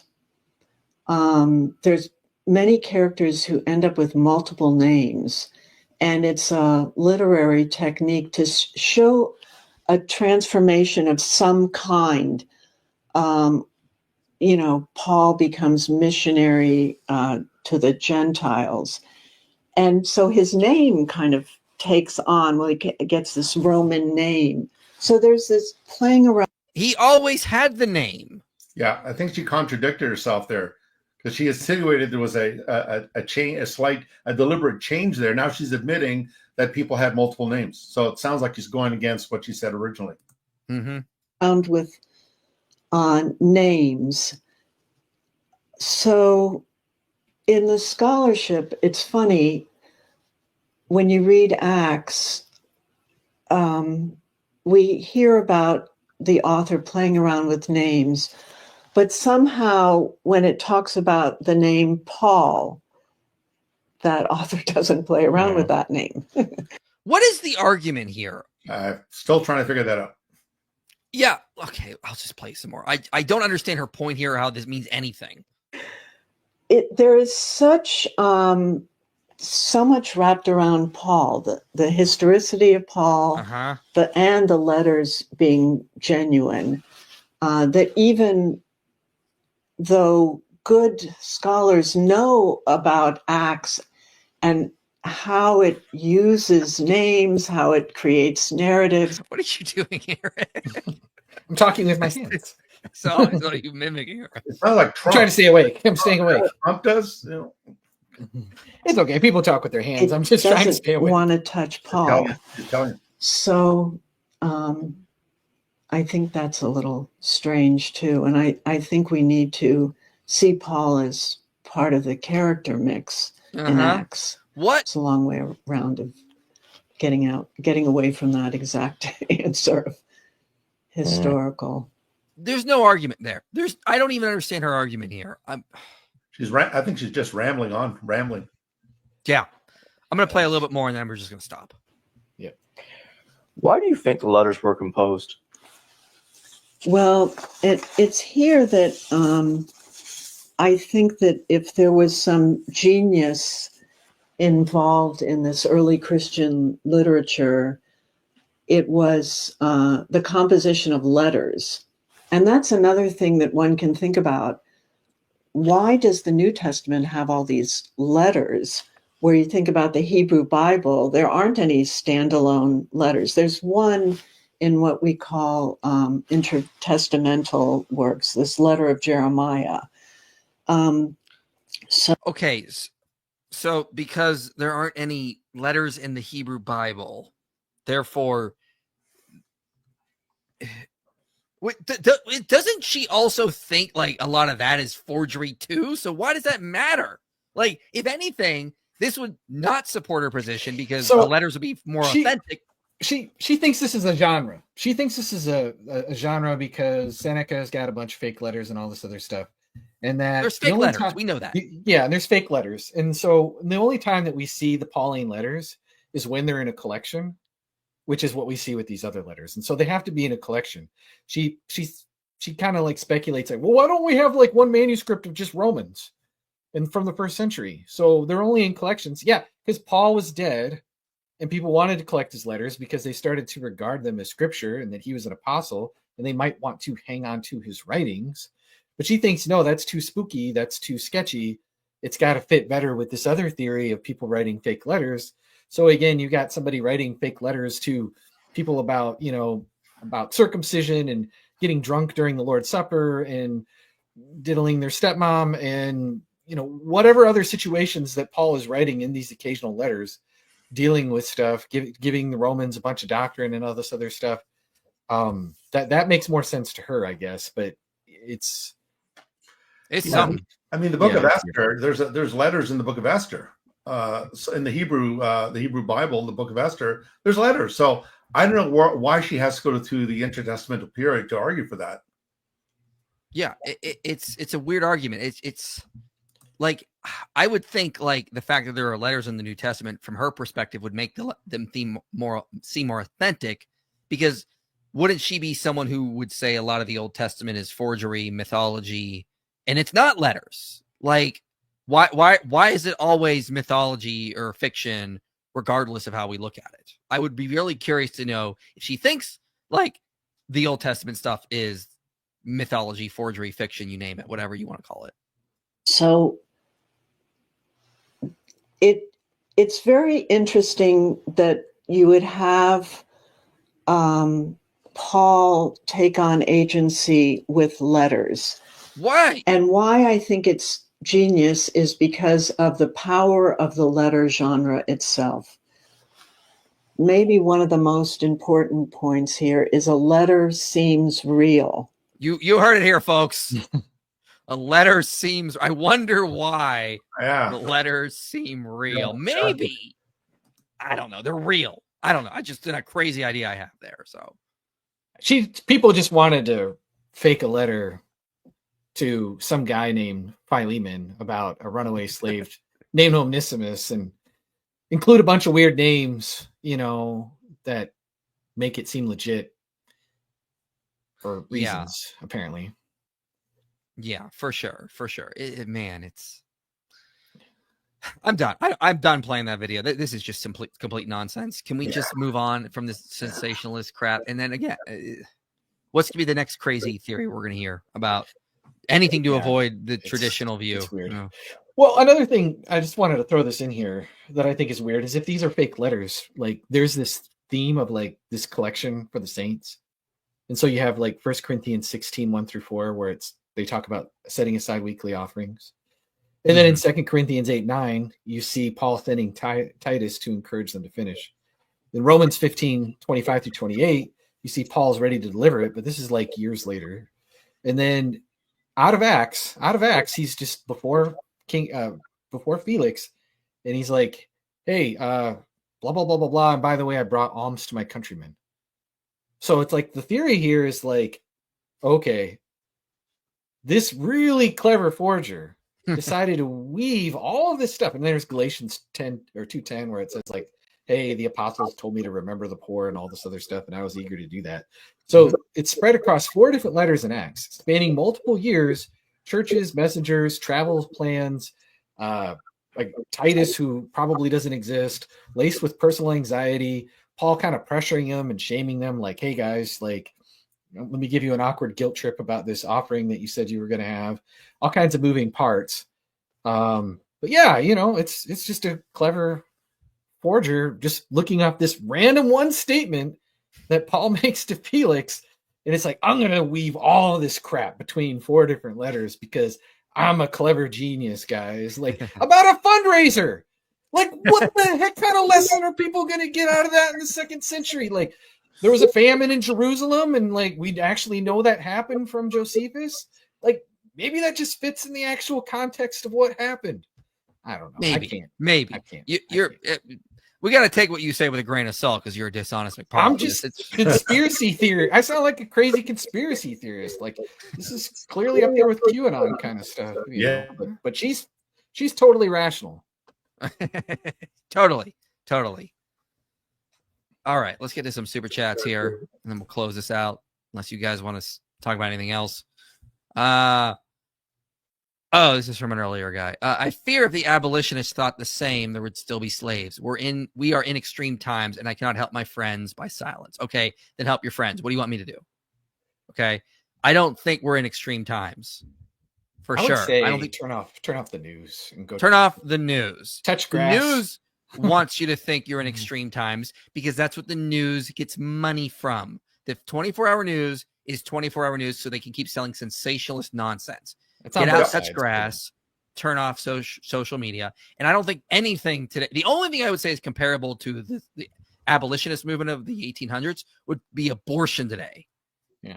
Millions of babies are being killed, and we're just going, well, no, that if anything, that should be what Christians should be fighting the most, and they are. We're not going to turn Christianity into a political wing of whatever side. I've heard conservative Christians say the same thing when Obama was president or when Joe Biden was president. We really need to focus on this because this is really bad. I'm like, this is not an extreme time. And the abolitionist, for example, is completely different because I'm going to have a video come out in June, but hundreds of thousands of people were being tortured and killed and raped. I mean, not comparable, not comparable, I would say. Are there bad things happening? Yeah. But I mean, if this is what you're passionate about, Jonathan, you do it.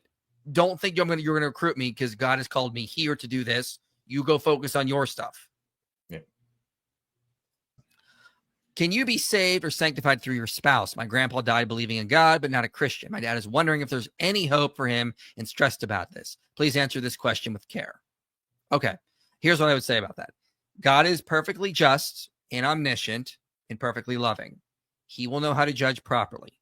There was one time a woman wrote to Martin Luther because she miscarried and she was crying. She was upset because she was worried the kid was not going to be in heaven. And Martin Luther wrote back a way that I thought was really interesting and profound, was that God hears the prayers of his saints and he will remember them. So I think there is hope. Trust God, trust he will make the right decision, and trust that you will. He also promises that whatever that is, you will be satisfied with it. So put your faith in him. Know that he's perfectly just and perfectly loving. He will judge properly. That's what I would say.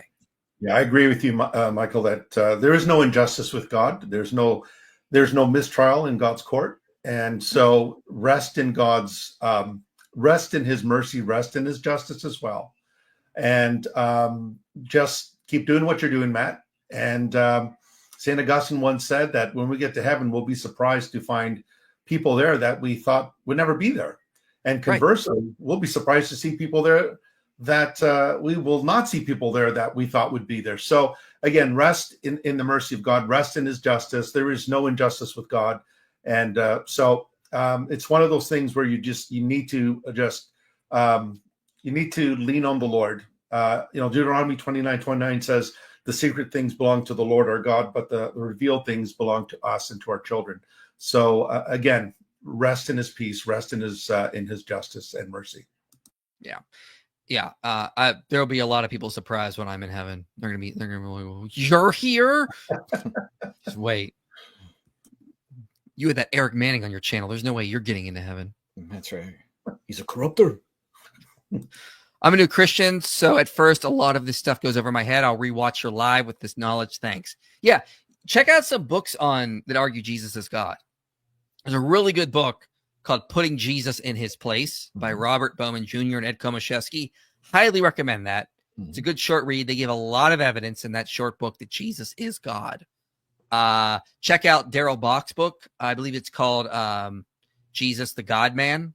The first half, you won't even realize he's arguing Jesus as God, but then the second half he does, and he does it really powerfully. So check out those books for sure. I've heard of a man of letters, but she is a woman of fake letters. There we go. For sure. I think it is a move by some scholars to counter the Habermas defense of the bare minimum facts of Jesus, which uses Paul's accepted letters. Because if Paul didn't exist, he cannot be used as evidence. Look at Erik feeling just vindicated over there. This is why you guys need to be maximalists like your boy and Than, the other boy. Then you can refute this retarded nonsense. And I did, but it's retarded. You could I'm sure Habermas would have no problem dunking on this, either. So it's that. It's just bad. I did get a little cynical listening to her being like, "Oh yeah, they're bringing this stuff up now so that they can really dismiss the resurrection because it relies a lot on Paul. Relies a lot on Paul. We'll just throw Paul out there. Boom." Now, to be fair though, I mean, people like Bart Ehrman are like, "This is ludicrous nonsense," So I don't think that's really what's going on. But yeah. I get why people would be suspicious. then you can just really crush it if you're For sure. take the maximal approach. Super chat, because you guys are the goats. Keep it up and testify. Love your Islam content, especially about the self-certifying prophecy. Yeah, Eric and I should do some stuff on Islam again, maybe on a stream or something. The last one we did was playing to that Bobby guy. That was fun. Bobby's perspective. Yeah, you have stuff on Islam, right? Right, Tony? Yes.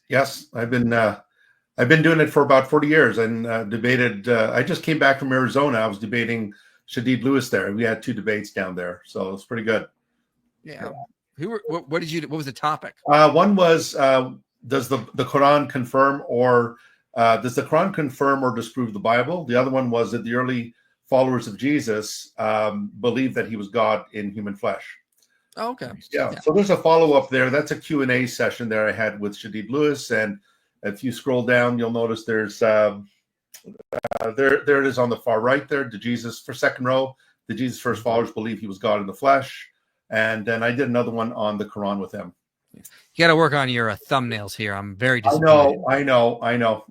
Yeah, I got a web designer who might help me. Good. Yeah. Excellent. Yeah. So. And Eric's channel is linked below too, but you don't have to subscribe to that. It's nonsense. If you like the self-certifying prophecy, Joshua, check out my live. I did one with God Logic. We actually talked mostly to Mormons. Okay.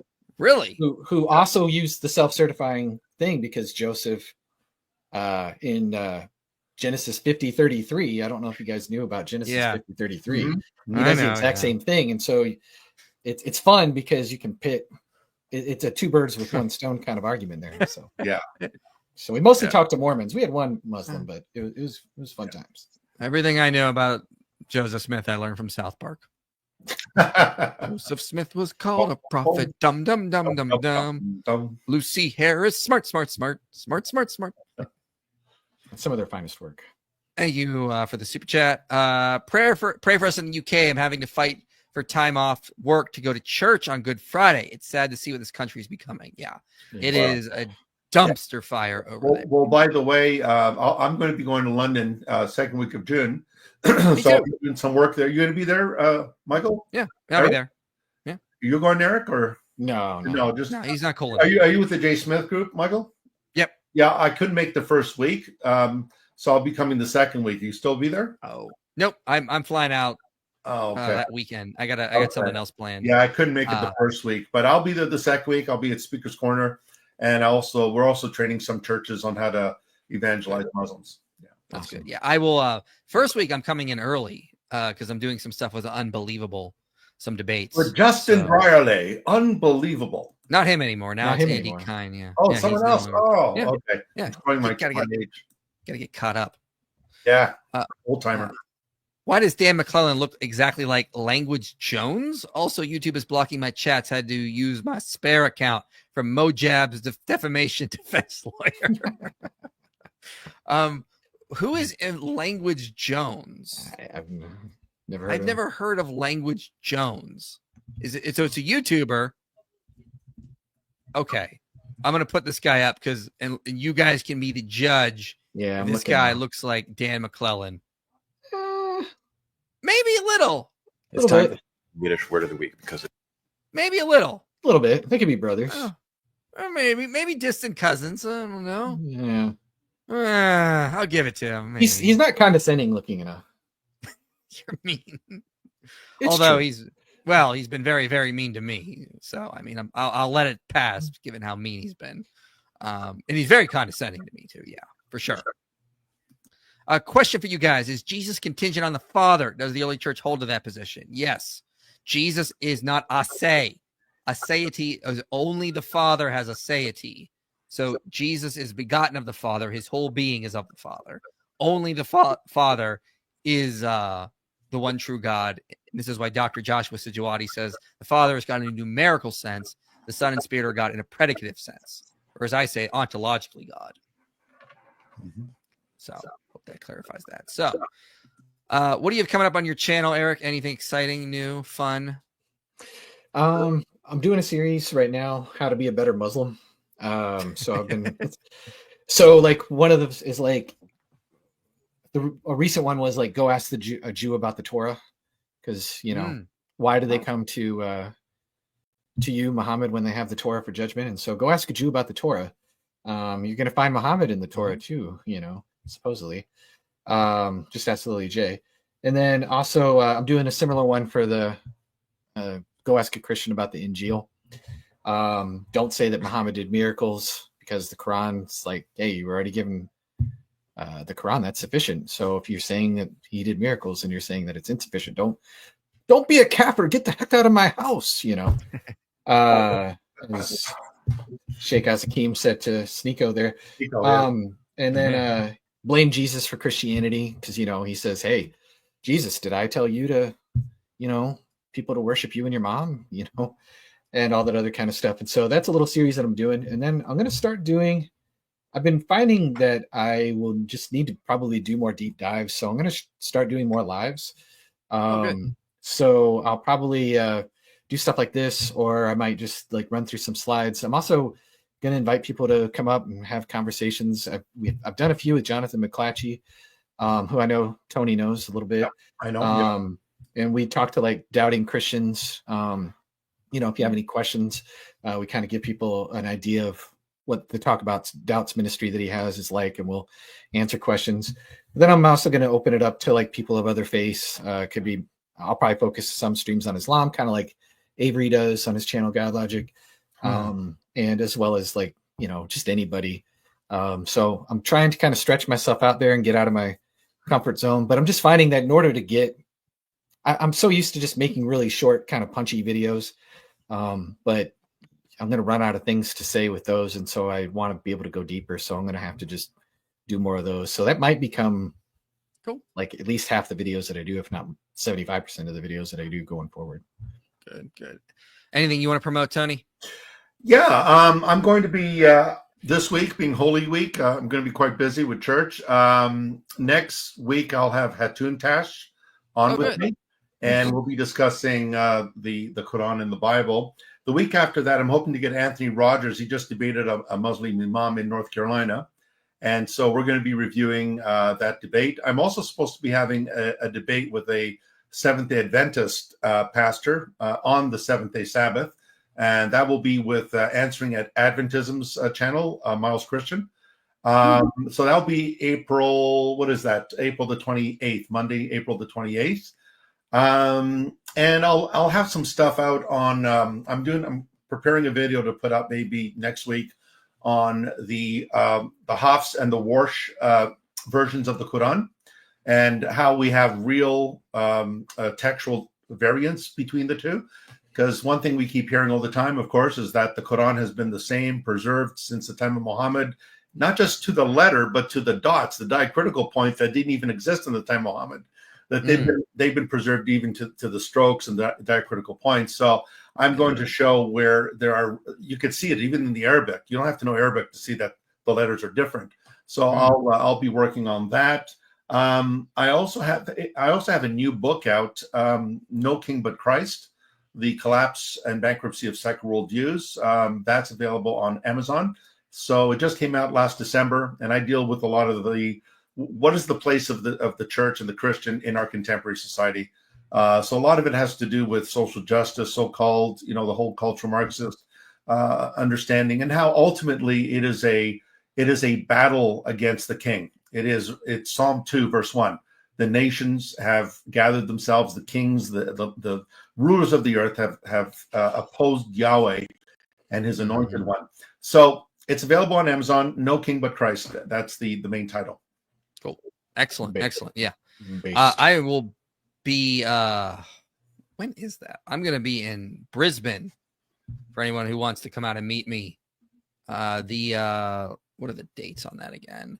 It's going to be May 12th, or like the 13th or the 20th or something like that. It's with Questioning Christianity. So if anyone's in Australia, look that up. They're going to be posting stuff about that soon. So that's what I got coming up. You're going to the land down under.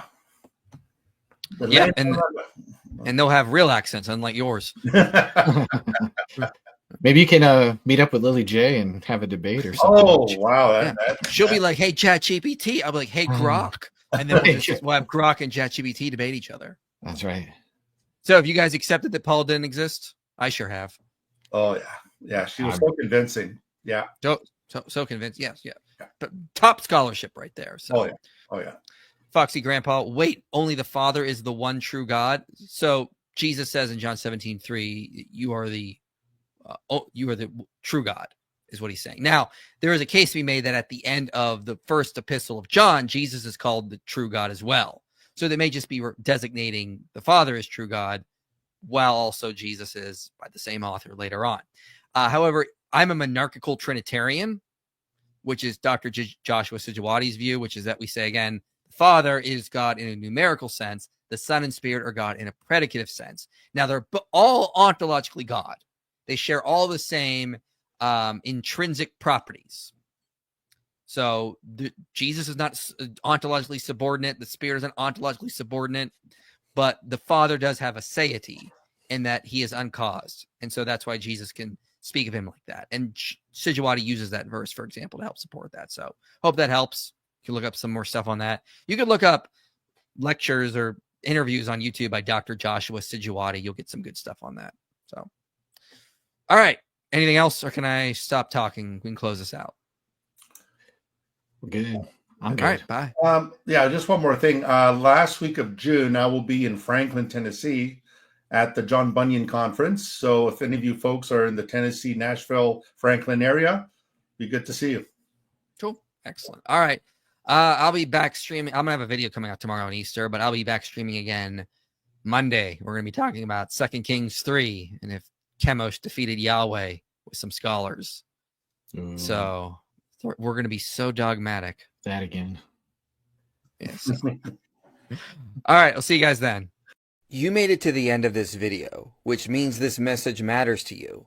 If you want to see more content like this reaching people for Christ, you can help make it happen. Your support makes these videos possible. Click the link below and donate today. And if you want to go even deeper, consider joining our Patreon community. You'll get early access to videos, behind-the-scenes content, and a place to connect with others passionate about this mission.